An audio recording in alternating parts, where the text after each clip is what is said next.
পাহাড়ি ঢলে তলিয়েছে সিলেটের সাদা পাথর এলাকা, সাময়িকভাবে বন্ধ করা হয়েছে পর্যটন কেন্দ্র। সবশেষ খবর জানাতে এই মুহূর্তে ভোলাগঞ্জ পর্যটন কেন্দ্রে আছেন সহকর্মী অপু বণিক। সরাসরি যাচ্ছি তার কাছে। অপু, দেখুন, এই মুহূর্তে রয়েছে ভোলাগঞ্জ সাদা পাথরের যে নৌ যে ঘাটটি রয়েছে সেই ঘাটটিতে আপনি দেখতে পাচ্ছেন আমার পিছনের যে অবস্থাটি এই মুহূর্তে রয়েছে।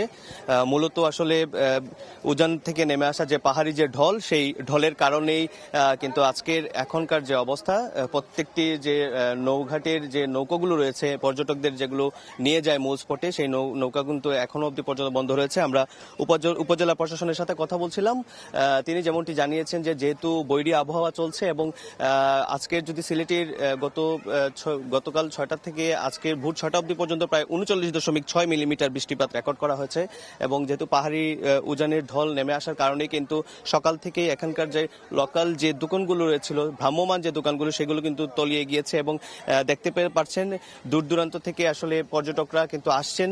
তবু আসলে জেলা প্রশাসনের পক্ষ থেকে এবং টুরিস্ট পুলিশ যারা রয়েছে তাদের পক্ষ থেকে কিন্তু কোনো পর্যটকদেরকেই কিন্তু আসলে পর্যটন কেন্দ্রে ঢোকার জন্য যে নৌঘাট থেকে কিন্তু ছেড়ে দেওয়া হচ্ছে না, যেহেতু প্রতিদিনই কিন্তু এখান থেকে হাজারো পর্যটকের ঢল নামে এবং বৈরী আবহাওয়ার কারণে কিন্তু সকাল থেকে প্রচুর পরিমাণে বৃষ্টিপাত হয় এবং এই বৃষ্টিপাতের কারণে কিন্তু এখানকার যে পানি যেটি রয়েছে, পানি কিন্তু বিপদসীমার উপর দিয়ে প্রবাহিত হওয়ার কারণে কিন্তু আসলে সেই পর্যটন স্পটটি কিন্তু মূলত বন্ধ করা দেওয়া হয়েছে। এবং আমরা যে উপজেলা প্রশাসনের সাথে কথা বলছিলাম, তিনি যেমনটি বলেছেন যে এটা আসলে সাময়িকভাবেই বন্ধ করে রাখা হয়েছে, যেহেতু আসলে নিরাপত্তার ব্যবস্থার কারণে কিন্তু আপাতত এই পর্যটন স্পটটি বন্ধ রয়েছে। তবে আবহাওয়া স্বাভাবিক হওয়ার পরবর্তীতে কিন্তু আবার পর্যটন স্পটটি আবার চালু করে দেওয়া হবে। তবে আশপাশের এলাকা কিন্তু এখনো পানিতে তলিয়ে যায়নি, যেহেতু উজানের ঢল নেমেছে। দেখতে পাচ্ছেন এখনো কিন্তু আমরা ঠিক যে ঘাটটি আপনারা লক্ষ্য করছেন, এই ঘাট থেকে কিন্তু নৌকা ছেড়ে একদম যে তিনমুখী যে পয়েন্টটি রয়েছে সেখানে কিন্তু ধলাইমুখের যে উৎসমুখ,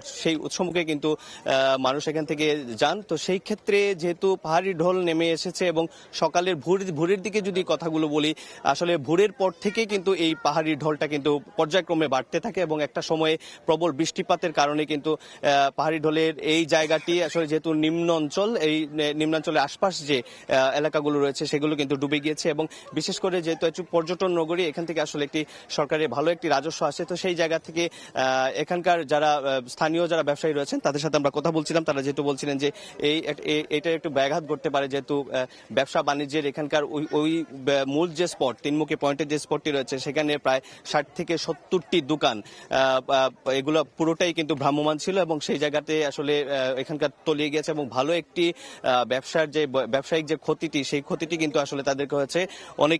অনেকেই আসলে এখানকার রাতের বেলা আসলে তাদের যে ভ্রাম্যমান যে পণ্যগুলো রয়েছে সেই পণ্যগুলো কিন্তু তারা আসলে মূলত সরাতে পারেননি। তো সেই জায়গা থেকে আসলে এই জায়গা থেকে তারা যেটি বলছে যে হঠাৎ করে উজানের ঢল নেমে আসার কারণে, অপ্রস্তুত থাকার কারণে তাদের একটি ক্ষয়ক্ষতি হয়েছে। তবে ক্ষয়ক্ষতির পরিমাণ আমরা কিন্তু এখন পর্যন্ত আমরা সেটা জানতে পারিনি। তো এই ছিল উজান থেকে পাহাড়ি ঢলে নেমে আসা ভোলাগঞ্জ সাদা পাথর তলিয়ে যাওয়ার আমার কাছে সর্বশেষ খবরাখবর সিলেট থেকে সিলেট থেকে যুক্ত হয়েছিলেন সহকর্মী অপু বণিক।